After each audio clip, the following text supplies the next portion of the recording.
नमस्कार। हमारी इस खास पेशकश वो 15 दिन के 12वें एपिसोड में आपका स्वागत है। मैं हूँ साक्षी पाठक और आप देख रहे हैं सप्त सिंधु।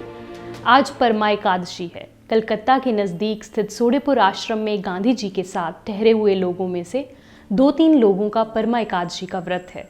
उनके लिए विशेष फलाहार की व्यवस्था की गई, लेकिन गांधी जी के दिमाग में कल रात को सोहरावर्दी के साथ हुई भेंट घूम रही है। शहीद सोहरावर्दी, इस नाम में शहीद शब्द का बलिदान से कतई कोई संबंध नहीं है। यदि हुआ भी तो वह दूसरों की हत्या करने वाला जैसा ही संबंध है।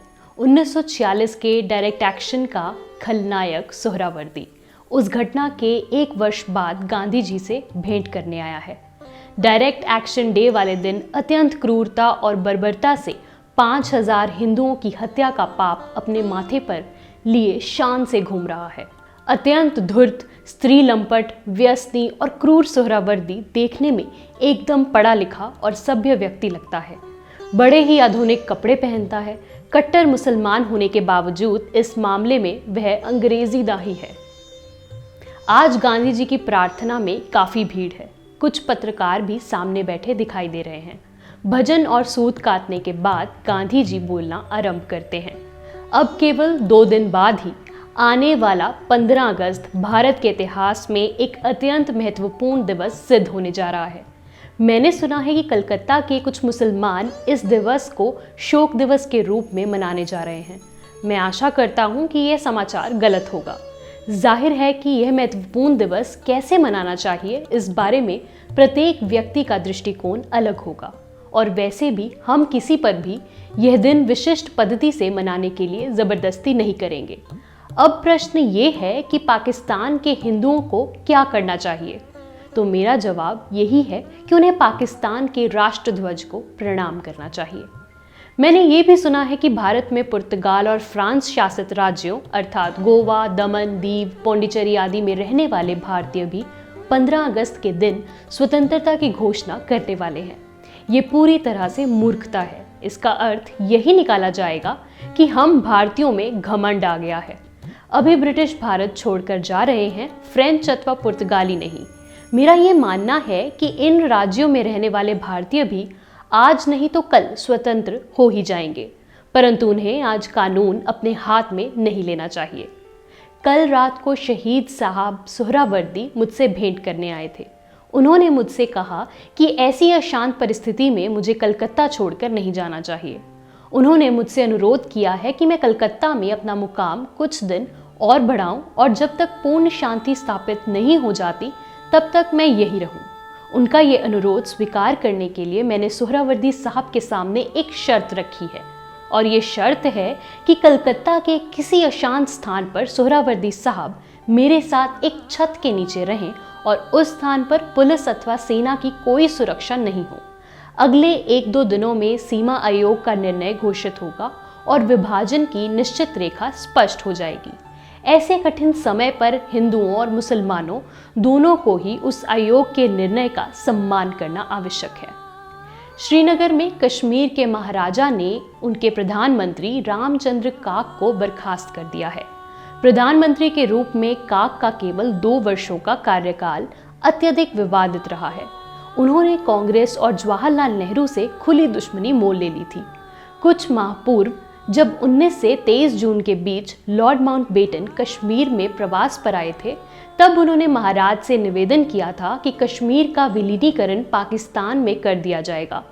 उस समय महाराज ने यह सलाह सिरे से ठुकरा दी थी, लेकिन इसके बाद काक महाशय ने यह पैंतरा चला था कि कश्मीर का विलीनीकरण यदि पाकिस्तान में नहीं हो रहा तो वह भारत में भी नहीं होना चाहिए।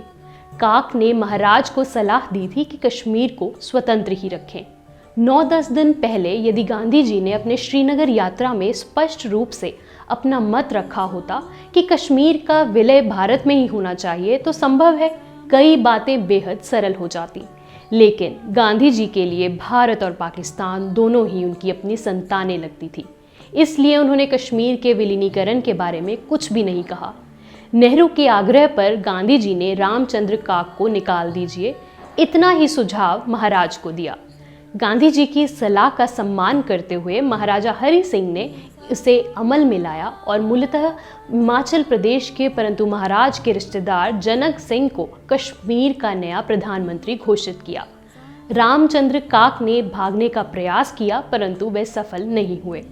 महाराजा हरि सिंह ने उन्हें घर में ही नजरबंद रखने का आदेश दिया और अब कश्मीर की राजनीति में एक नया अध्याय शुरू हो चुका है। दिल्ली में भारत सरकार के कार्मिक मंत्रालय का एक आदेश निकला है जिसमें डॉक्टर जीवराज मेहता को director general of medical services के रूप में नियुक्ति प्रदान की गई है। ब्रिटिश शासन की दृष्टि से ये एक ऐतिहासिक घटना है क्योंकि ऐसा पहली ही बार हुआ है कि इंडियन मेडिकल सर्विसेज से बाहर के किसी चिकित्सक की इस सर्वोच्च पद पर नियुक्ति हुई है। डॉक्टर जीवराज मेहता गांधी जी के निजी चिकित्सक हैं और पिछले 20 वर्षों से वे ही गांधी जी के स्वास्थ्य का ध्यान रखते आए हैं। कल रात से ही लाहौर में भड़के भीषण दंगों ने अब रौद्र रूप धारण कर लिया है। कल किसी ने ये अफवाह उड़ा दी थी कि रेडक्लिफ के सीमा आयोग ने लाहौर को भारत में शामिल करने का निश्चय कर लिया है। बस फिर क्या था, मुस्लिम नेशनल गार्ड के लोग तो इसी अवसर की प्रतीक्षा में थे। उनकी तरफ से तो हिंसा की पूरी तैयारी थी। इस अफवाह के कारण सामान्य मुसलमान भी आक्रोशित हो उठा। कल रात से ही आगजनी की घटनाएं शुरू हो गई थी। लाहौर के कुछ इलाकों में संघ के स्वयंसेवकों ने अद्भुत एवं अतुलनीय शौर्य का प्रदर्शन करते हुए कई हिंदू सिखों के प्राण बचाए।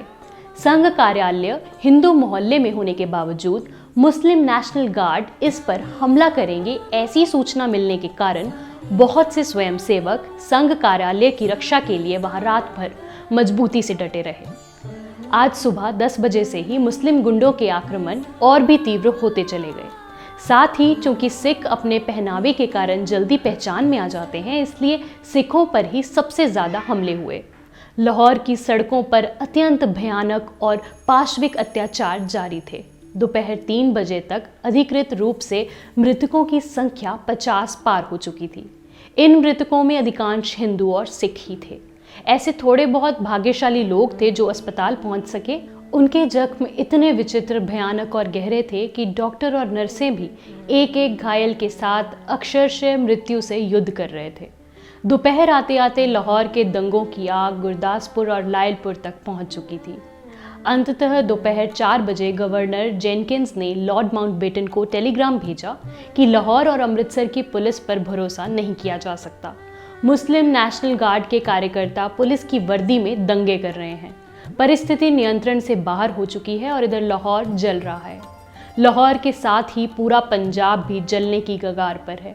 लेकिन दिल्ली में बैठे सत्ताधीशों को इससे कोई खास फर्क नहीं पड़ता।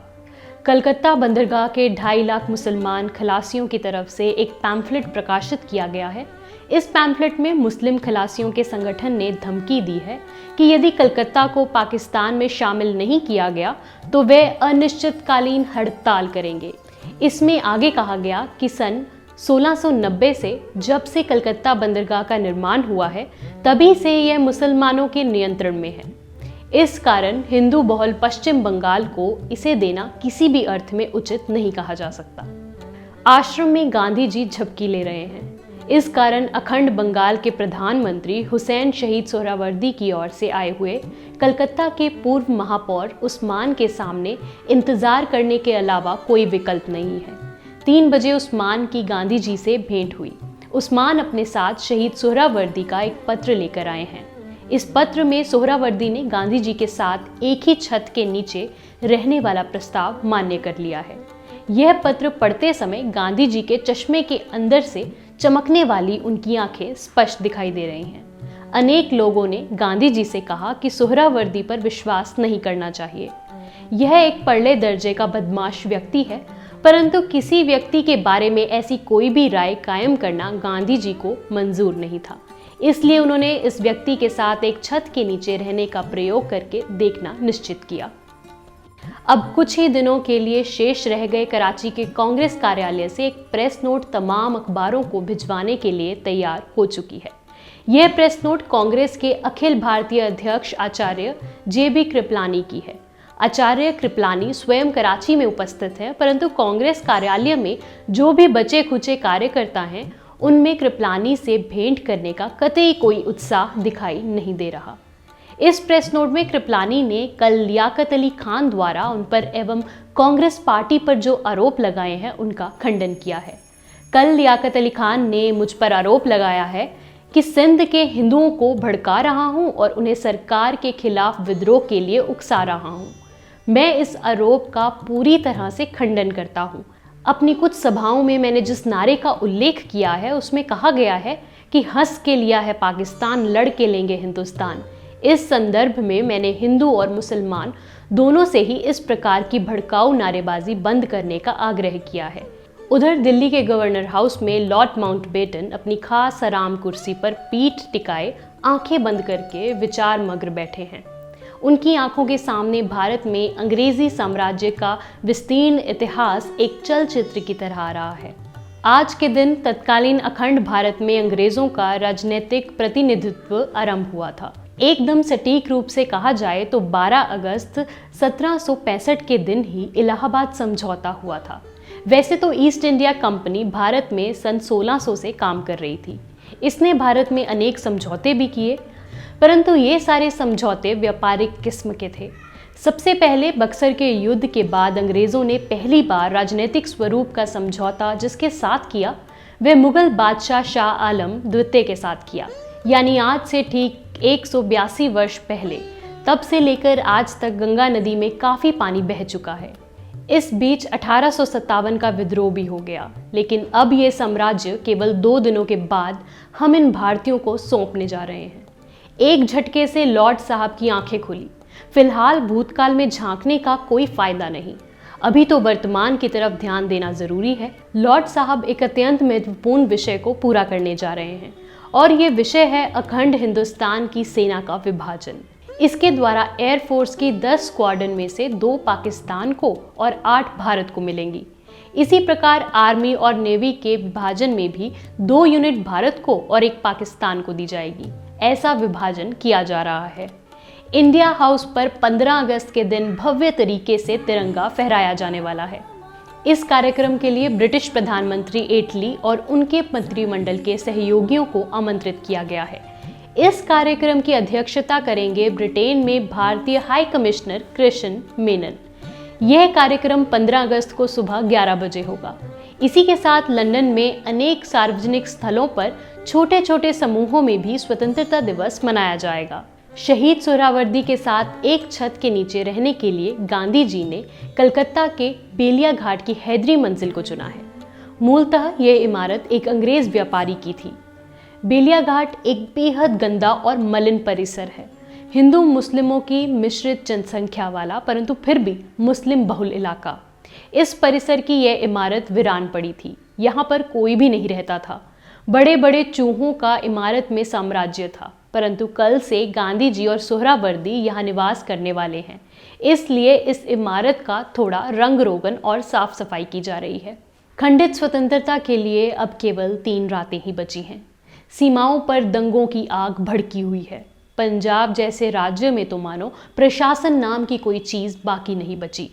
मुर्गियों भेड़ बकरियों की तरह हिंदू सिख मारे जा रहे हैं।